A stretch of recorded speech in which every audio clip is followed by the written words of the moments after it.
Welcome to The Explainer. So, have you ever had just an absolutely incredible idea, gathered a team together, and then watched the whole shebang completely fall apart? Just because nobody actually knew who was supposed to do what? It happens all the time.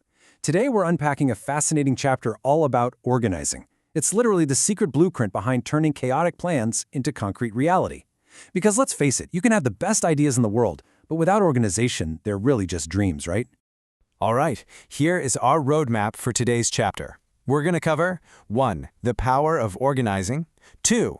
Choosing your company structure, 3. Formal versus informal networks, 4. The art of delegation, and finally, 5. Empowering through decentralization. Let's dive right in. Section 1. The power of organization, from chaos to clarity. We are going to kick things off by looking at the incredibly high stakes of business restructuring. And to do that, we're examining India's IT giant Wipro and their monumental quest to take on the global heavyweights. To achieve that global status, Wipro basically had to rewrite its structural DNA. Just listen to this quote from their leader, Azim Premji. "We tried to delayer the organization and empower our business leaders with a much higher degree of growth responsibility. We removed an entire layer of executives." I mean, wow, they literally just chopped out an entire level of management to get faster and better.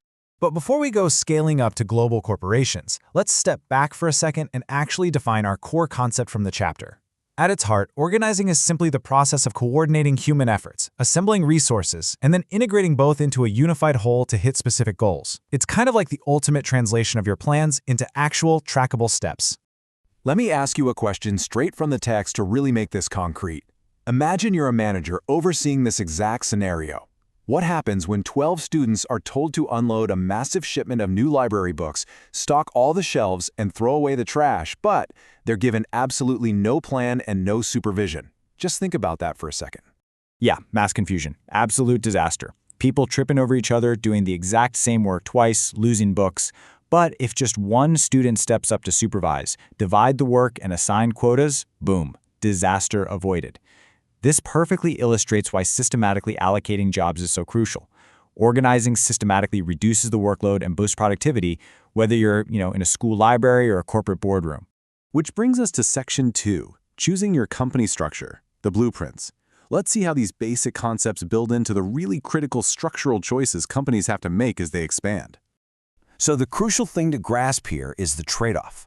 A functional structure groups everything by job function, so putting all the marketing people together, for example. It creates fantastic specialization. But if a new product launch completely tanks, it is super difficult to fix responsibility. Was it marketing's fault? Was it production? Now, a divisional structure, on the other hand, is based on product lines. This makes it super easy to pinpoint responsibility because every product operates independently. And actually, this is exactly what Wipro did. They separated into self-sufficient divisions like telecommunications and financial services, basically running them like little mini companies. All right, Section 3, formal versus informal networks, the human element. Because beyond the official blueprint, we have to look at the messy reality of how people actually interact at work. It's really interesting to compare these two. The formal organization is directed by strict rules, with communication flowing through a very rigid hierarchy called a scalar chain, very by the book.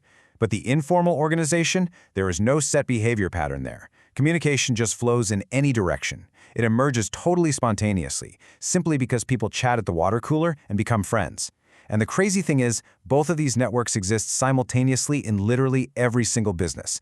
A good manager has to know how to navigate both to build morale and solve problems quickly. Moving to Section 4, the art of delegation, sharing the load. As businesses grow, managers inevitably run into a critical bottleneck. Picture a boss completely buried under a giant stack of papers, insisting all files must be approved by me, while a huge line of frustrated people forms outside the door. It's a perfect snapshot of the chaos that happens when a manager just refuses to transfer authority downward.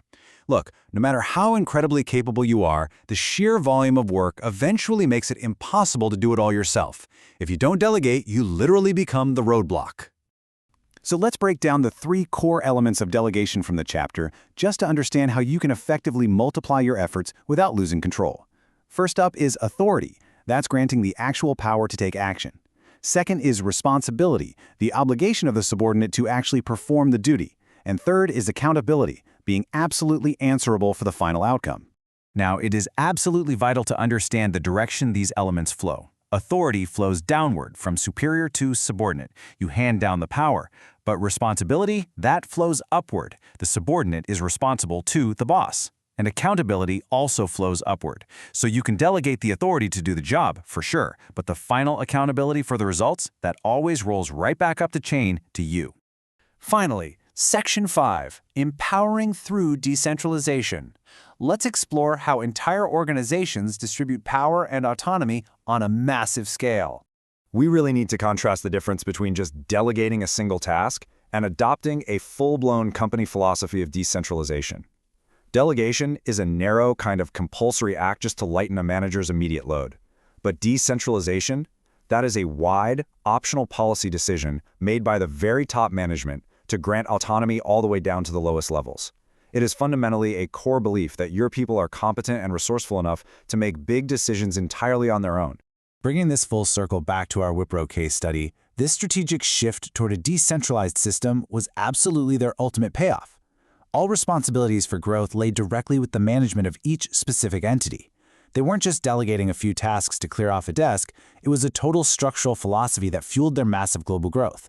It let them truly rival the tech giants of the world, and honestly, it's a blueprint that any scaling business can learn from. So I want to leave you with this provocative thought exercise from the chapter to really challenge your own leadership style. If you were a manager, would you decentralize, knowing that it would mean a dispersal of your very own decision-making authority? It is the ultimate question of control versus growth. Think about how you'd handle power and trust in your own organization.